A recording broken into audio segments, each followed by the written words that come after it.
तो नमस्कार, स्वागत है आप लोग का आपके अपने चैनल पीसी क्लासेस में। तो चलिए दोस्तों, आज हम लोग ब्रिटिश कालीन कुछ भारतीय अर्थव्यवस्था से जुड़ी कुछ प्रथाओं के बारे में पढ़ेंगे। ठीक है ना, कुछ ऐसे शब्द हैं उसके बारे में हम लोग पढ़ेंगे जो ब्रिटिशकालीन यानी कि ब्रिटिशर्स द्वारा जब ब्रिटिशर्स राज करते थे तब ये प्रथाएं चलती थी, उसके बारे में हम लोग पढ़ेंगे। ये इतिहास का पार्ट होगा, हिस्ट्री का पार्ट होगा। ठीक है, जो कि ये शॉर्ट में पूछ लिया जाता है कि ददनी प्रथा क्या है, कमियौटी प्रथा क्या होती है, ठीक है ना, और तीन कठिया प्रथा क्या थी। तो ये सारे पूछ लेते हैं हिस्ट्री में। तो चलिए उसी के बारे में हम लोग शॉर्ट वीडियो में टोटल प्रथाएं जान लेते हैं। ठीक है, तो पहला क्या है, ददनी प्रथा। ददनी प्रथा क्या थी? तो ददनी प्रथा जो है के अंतर्गत अंग्रेज व्यापारी भारतीय श्रमिकों शिल्पियों को रुपए अग्रिम संविदा के रूप में दे देते थे। यानी कि जो आज के टाइम में कॉन्ट्रैक्ट बेस होता है, तो उस टाइम पे ददनी प्रथा को हम क्या कहते थे? कॉन्ट्रैक्ट कहते थे।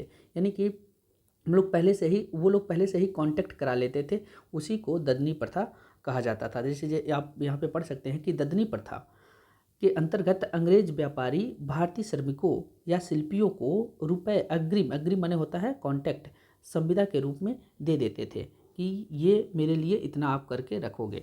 ठीक है ना, उसी को कहते थे ददनी प्रथा। कमियौटी प्रथा क्या थी? तो बिहार एवं उड़ीसा, बीपीएससी के लिए काफ़ी इंपॉर्टेंट है। कमियौटी प्रथा क्या थी? तो बिहार एवं उड़ीसा में प्रचलित एक प्रथा में कमिया जाति, ठीक है ना, कमिया जाति के कृषि दास मालिक से प्राप्त ऋण पर दी जाने वाला ब्याज की राशि के बदले जीवन भर कार्य करते थे। ठीक है ना, यानी कि जो ब्याज वगैरह बढ़ जाता था किसी का, तो वो जीवन भर वहाँ पे वर्क करना पड़ता था। उसी को कमियौटी प्रथा कहा जाता था, कमिया जाति द्वारा। तीन कठिया प्रथा बहुत फेमस चीज़ है ये। आपको पता ही होगा कि चंपारण में हुआ था। तीन कठिया प्रथा जो है चंपारण बिहार क्षेत्र में प्रचलित है। इस प्रथा में कृषकों को अंग्रेज बागान मालिकों के अनुबंध के अनुसार भूमि के 3/20 भाग पर नील की खेती करनी पड़ती थी। ये 1917 में हुआ था। ठीक है ना, तीन कठिया प्रथा तो 1917 के पहले से चल रहा था और इसका अंत किया गया था 1917 में गांधी जी द्वारा। ठीक है, अगला क्या है, दुबला हाली प्रथा। क्या है दुबला हाली प्रथा? क्या था? तो भारत के पश्चिमी क्षेत्र यानी कि आपका हो जाएगा पश्चिमी, ये महाराष्ट्र वगैरह साइड में पश्चिमी क्षेत्र, मुख्यतः सूरत गुजरात का क्षेत्र में प्रचलित इस प्रथा के अंतर्गत दुबला हाली भूदान अपनी भूदास अपनी संपत्ति का और स्वयं का संरक्षक अपने मालिकों को ही मानते थे। बेस्ट स्टडी चैनल सॉरी एक मिनट। तो दोस्तों यहाँ पे नाम था best study channel PC classes जो था वो नाम था, इसको हटाए नहीं थे। चलिए कोई नहीं, नेक्स्ट देखते हैं। एक मिनट, इसको सही कर लेते हैं। ओके, अगला है गिरमिटिया प्रथा। ये आप लोग को पता होगा, गिरमिटिया प्रथा ये 19वीं शताब्दी के तीसरे दशक में शुरू की गई थी। इस प्रथा में भारतीय श्रमिकों को एक समझौते के अंतर्गत 5 या 7 वर्ष के लिए विदेशों में मजदूरी करनी होती थी। इस समझौते को गिरमिटिया तथा इस प्रथा को गिरमिटिया प्रथा कहा जाता था। चलिए नेक्स्ट क्या है, अब देख लेते हैं भू राजस्व व्यवस्थाएं। कुछ भू राजस्व व्यवस्थाओं के बारे में पढ़ लेते हैं कि रैयतवाड़ी व्यवस्था क्या थी, महलवाड़ी व्यवस्था क्या थी, ठीक है ना, और अस्थाई बंदोबस्त क्या था, इसके बारे में पढ़ लेते हैं। ये भी हिस्ट्री का पार्ट है, आप लोग को पता होगा और बहुत इंपॉर्टेंट है। रैयतवाड़ी व्यवस्था क्या थी? थॉमस मुनरो और कैप्टन रीड के द्वारा शुरू की गई थी रैयतवाड़ी व्यवस्था। इस व्यवस्था को प्रायोगिक तौर पर सर्वप्रथम तमिलनाडु में, पूछ लेता है कि सबसे पहले रैयतवाड़ी व्यवस्था कहाँ पे चालू किया गया था, तो तमिलनाडु में चालू किया गया था। तो तमिलनाडु के 12 महल 1792 में लागू किया गया था।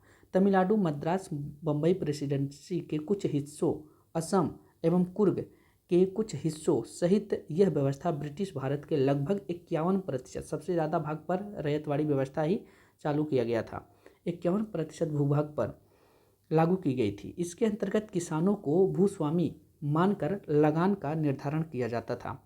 ठीक है ना, इसमें 20 से 30 वर्षों तक लगान का पुनर्निर्धारण किया जाता था। रैयत मतलब होता है किसान, जो टैक्स देते थे वो डायरेक्ट किसान ले जा करके दिया करते थे, इसी को रैयतवाड़ी कहते थे। 51% भूमि पे लगाया गया था। सबसे पहले तमिलनाडु 12 महल जिले में लगा हुआ था। यही था इसका रैयतवाड़ी प्रथा। तो देख लीजिएगा, आप लोग याद कर लीजिएगा, बहुत इंपॉर्टेंट है। अगला है महालवाड़ी प्रथा। इस प्रथा के अंतर्गत, इस प्रथा के तहत गांव की बिरादरी अपने प्रतिनिधियों, मुखिया आदि, ठीक है ना, महालवाड़ी मतलब एक गांव, महल मतलब होता है एक गांव के मुखिया ही टैक्स को कलेक्ट करेगा और ले जा करके दे देगा कंपनी को।